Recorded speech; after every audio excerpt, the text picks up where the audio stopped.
we're here on the internet, so we're going to read some cards from the people. But first, what happened? You said something and they're mad at you? I know this feeling. What the thing you said about the Saudis? You were making a joke and it went too far? We're sorry? Is that where we're This at? is what the producer said. Oh. He said we're getting blowback on Twitter or something. Okay. Okay. Well, I mean, I saw your face when I said it. I didn't even realize that I said just, it. I had 12 cups of coffee. I regret saying it. Okay, there you go. I mean, it's like everyone's too, you know? I mean, it's a live show. You don't really want to see the president dismembered by the Saudis. No, I don't. I don't like Donald Trump either, but yes, I had Kathy agree. Griffin on, and I said, no, I don't. Jail is fine. Yes, I said we should forgive Kathy Griffin, but I don't endorse what she said either, or did. It was not the right thing, and no matter who the president. Right. Okay, but no matter who the president is, we do not want physical harm. No, exactly. I did not mean that. And you didn't. And I regret saying it. Right. I regret that everyone misinterpreted it. Yes. Because they misinterpret everything. Right. Why should they stop with me? I really think you should be on Twitter. Yeah, you should be on Twitter. I'm very happy I'm not on Twitter. This is. I never said the Beatles were greater than God or they were better than him as a thing or whatever it is, and now it's all this. Okay. James Kirchick, do you think the way Mayor Pete speaks about religion, God, and morality will have any on the religious right rethinking their support of Trump?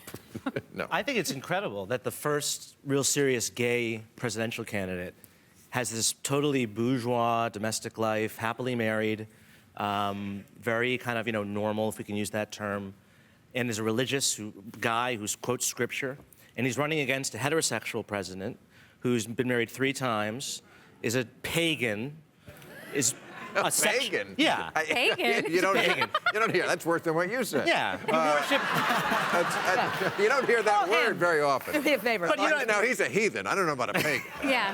Was he means a druid or something? He worships money. He worships idols. He worships himself, really. Oh. I thought it was a new word for having sex with a porn star. But it's That's the name of a porn star. Yeah. Pagan. But Trump is the one that the evangelical Christians support, in spite of all that. And here you have this guy who's, he's gay, and that's his fault, I guess, right? It's like everything else, he's totally by the book. But see, I think this goes back to the debate about abortion. I think that what's happening with the evangelical right is they have an attitude towards women and the issues about women's empowerment. They have an attitude about racism and other issues. And his strongest group of support in the country is evangelicals. How do you explain that? Abortion. It's wholly It's about all about delivering. abortion. It's the long game. He's delivering. It's exactly. courts. And he's delivering on being anti-choice. That is that is the bargain they made. It's not about religion. It's about keeping women and other people down. This connects to Saudi Arabia and Iran, where not discuss Saudi Arabia, theocracy turns religion into power, and that is this aspect of the Republican Party is a theocratic party that would enshrine religion as a power that would take away rights from And gets people individuals. to displace, right? I mean, in other words, people who don't have health care or the farmers who are getting screwed by the tariffs. But it's a bigger noble cause, right? In that way. And so there's also, you're part of this grand narrative. But the really corrupting thing is power becomes their end. Yeah. I mean, Exactly. You get the feeling when they start rewriting the rules after a Democrat wins the governorship of Wisconsin that the norms are all gone because power is the end. And so it justifies anything. And you don't feel that there's a higher morality that they're in pursuit of when they're passing these abortion laws. It is a power move that's saying we control the legislature, so we will control you. And Okay. Yeah. Fran, what are your thoughts on the New York Times story about Trump losing over $1 billion in 1 decade? I think he was the biggest loser, they said, of all the taxpayers in that 10 years. Yeah. It's amazing. At least 1 or 2 over the years. Mr. Brilliant Businessman.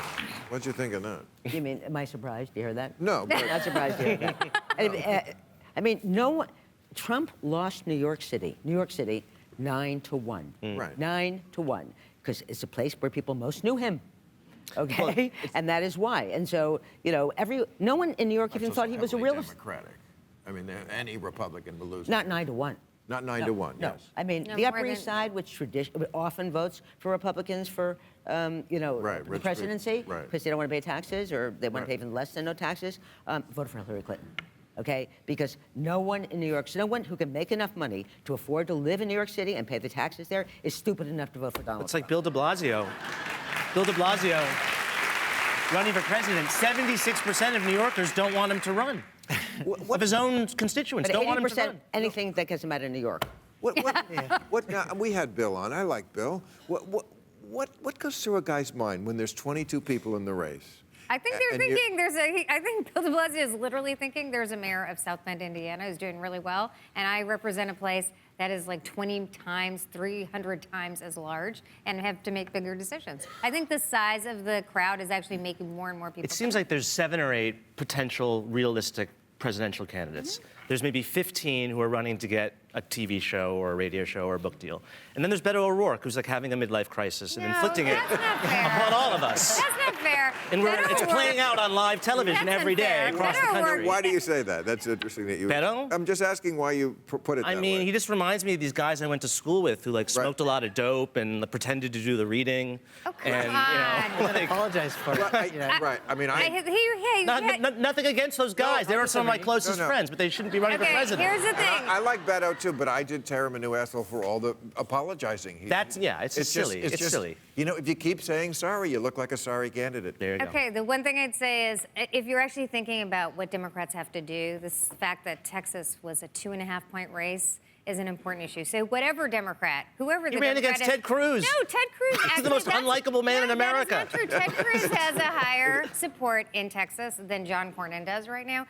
Conservatives like him. We don't understand it, but they like him. And I actually think if you're thinking about these things, having a candidate in Texas who does well, having a lot of candidates a Latino candidate, maybe he brings more Latinos into the primary. Getting more and more people interested in the primary is actually a good thing. There's also a guy who should be in the race, but isn't. Yeah.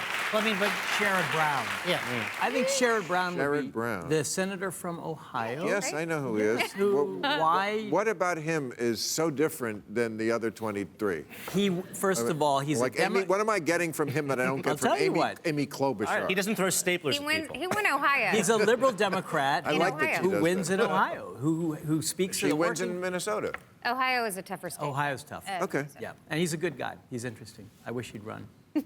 Well, no, don't say that. 24, Bill. 24. We were taking the sign-up sheet down. Okay. If you haven't signed up for the soccer team yet, I'm sorry. What? You'll have to wait till next semester. This is how Trump won the nomination, by there being so many Republican Right. candidates. It split the vote up. It's very different, Yes. though. Yeah. Democrats are very focused. The one thing that is so far good about this stop. primary... Focused? No. You never say Can a I bad say word. something? You never say a bad word about any Democrat, no, can do I say you? that I think it's very different need from... tough love, It's very Neera. different from 2016. Democrats actually don't want candidates ripping each other apart. They actually are trying to... They Give it are time. negative. Give it time. No, I They understand. are. But Joe Biden... The reason why he's doing well is because people want a safe candidate. They don't want to. He's saying he's Right. not going to attack other Democrats. Democrats who've attacked other candidates have actually come down in the polls. That is a sign of a rational party that has identified Donald Trump Well, we'll- as... What is Bernie doing? Wouldn't you say that Bernie's this not is a Democrat. process of like, in other words, we're trying to figure out what our message is. Last time we had one candidate in a certain way, and now we have these disparate messages. And so if this process leads us... The Republicans had 16, No, and I they actually understand won. that. I understand that, And, but and we had a lot of people running in 2008, and But then we as actually... Fran was just saying, I think that's part of the problem. When you have so many people running for the nomination, what they're concentrating on now is not how to win the election. They're concentrating on how to separate themselves from these other people. What is my lane? Right. What can I do to make myself stand out? I mean, that's why Beto did his reboot. Right. Or that's why some of them like suddenly take a stand, like, wow, I want to get every gun out of America because then I'll be that guy Right. and I'll get the... Really, it's going to be when people start dropping out of the race. Will people join forces, or will people be? I mean, it really depends how long people stay in the and race. I actually will think... they join forces? I think actually, as you said earlier, the Democrats are super focused on electability, which means actually Right. trying to make an argument about how you can win the general election, not just the But they look primary. like clowns. When you have 20 people, I mean, if you have a debate, they're going to have 3 nights. First, they were going to have 2 nights. Now it's Coachella. We're like, we have to go every... A lot of people see Coachella. People like I know, Coachella. but yes, because that's a music festival, and this is just. But would you watch 3 nights of debates with 9 people every night or something? How The Neera, town halls are going well. I worry about this chasing electability because the Democrats end up going for someone they think other people like, and it turns out nobody likes the person they should vote for the person they like, not the person who's supposedly going to win, because no one knows who's elected. I agree that it's a long process. I agree that I think people demonstrate ability in that long process. Fortune cookies for everybody. Thank you very much, everybody.